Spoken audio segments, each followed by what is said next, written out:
જંબુસર ડાભા મુખ્ય માર્ગ પર એક ગંભીર બેદરકારી સામે આવી છે। ટ્રક નંબર GJ23AW3334 માંથી દુર્ગંધ મારતો કાળો કેમિકલ યુક્ત ઓઇલ જેવો પદાર્થ રસ્તા પર સતત ઢોળાતો જોવા મળ્યો, જેના કારણે સમગ્ર માર્ગ અત્યંત ચીકણો બની જતા વાહન ચાલકો માટે જોખમ ઊભું થવા પામ્યું હતું।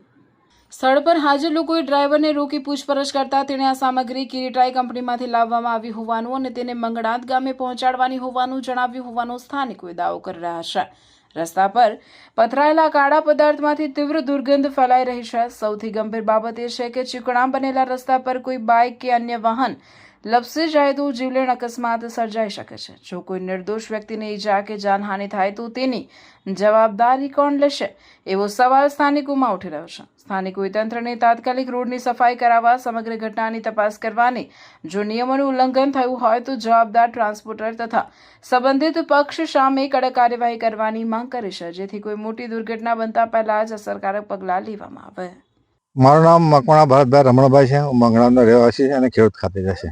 આજે આપણે જે જગ્યા પર ઉભા રહ્યા છે એ જગ્યા અમે જોઈ શકીએ છીએ કે કેમિકલ કચરો બધો ઢળેલો છે અને આ માર્ગ છે ખેડૂતોનો માર્ગ છે અને કંપનીવાળાએ બળજબરીથી દાદાગીરીથી કરીને ખેડૂતોના રસ્તાનું અપહરણ કરેલું છે અને રસ્તાનું લેવલ જે ગાળા માર્ગ હતો એનું નીચું હતું, આ લોકોએ મેન્ટલ માટી પૂરીને ઊંચું કર્યું, જેથી આજુબાજુના ક્ષેત્રોમાં પાણી પ્રદૂષણવાળું જાય છે અને ખેતીના પાકને નુકસાન થાય છે। ઘણા પાક બળી ગયેલા હોય છે। આ વિશે અમારો તો હાઈકોર્ટમાં બી કેસ ચાલે છે અને હાઈકોર્ટમાં બી કંપનીને વારંવાર સૂચના આપવામાં આવે છે અને તેમ છતાં આ લોકો સુધરતા નહીં અને આપણે હાલમાં જોઈ શકીએ છીએ કે આ 3 કિલોમીટરનો રસ્તો છે।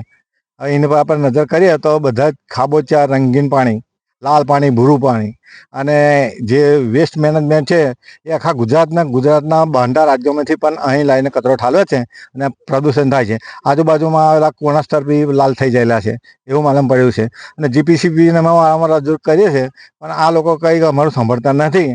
હવે કોર્ટ એમને કહેશે એ પ્રમાણે એવા કાર્યવાહી કરશે અને આગલી કાર્યવાહી અમે કલેક્ટરને બી આવેલો છે કે આ રસ્તાનું ભાઈ તમે એ કરાવો કે આ રસ્તો કોની સત્તાથી આ લોકોએ ઊંચો કરીને બનાવ્યો છે।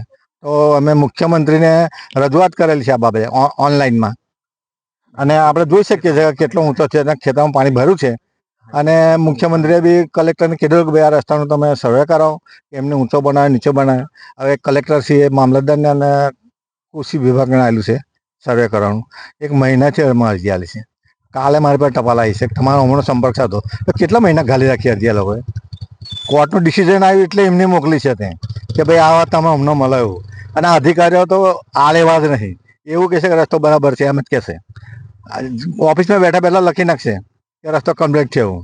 આના વિશે ઉચ્ચ કક્ષાએ રજૂઆત થવી જોઈએ અને એની તપાસ થવી જોઈએ કે હકીકતમાં શું છે અને ખેડૂતોની કેટલી પરેશાની છે અને જે કાયદેસરની કાર્ય કરી એની પર સખતમાં સખત પગલાં લેવાય એવી ગામજનોની માંગ છે અમારી।